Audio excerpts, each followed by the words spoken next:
Huwag samahan niyo akong magpatuka sa ating backyard farm. Let's go!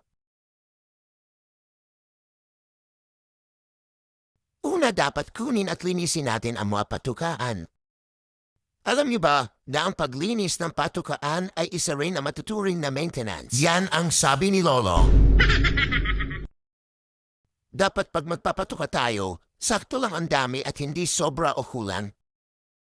Mga boss, tama po kaya itong dami ng patuka natin? Comment niyo mga boss kung tama ba yung dami. Isang buwan pa lang kasi ako nagmamano. Baguhan pa lang sa industriya. Ang gamit nating patuka ay Enertone by Thunderbird. Thunderbird baka naman.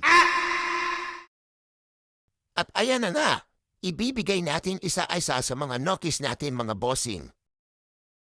Pag magbibigay tayo patuka mga boss, dapat chill lang. Kung umabot kayo sa part na to mga boss, mga pwede naman ma-follow at like ng mga video natin, share nyo rin mga boss. Baka mamigay tayo ng mga nokis sa number 1 follower natin.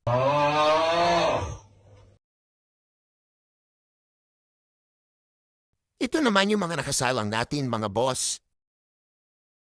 Painom tayo sa mga nokis natin mga boss. Ito ang purpose ng paglilinis natin ng patukaan. Malinis na patukaan, masayang nokis bossing. Kitang-kita na healthy ang mga nokis natin mga bossing. Balang araw mga bossing, magkakaroon tayong malaki farm. Pero sa ayon, magpasalamat tayo kung anong meron tayo. Kaya tutuloy natin to. Kaya follow, like, and share mga bossing.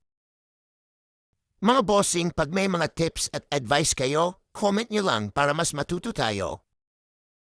Ano content ang gusto nyo next mini-vlog mga bossing? Boss, anong mga vitamin ang gamit nyo? Saka paano yung process para sa maganda at malusog na katawan?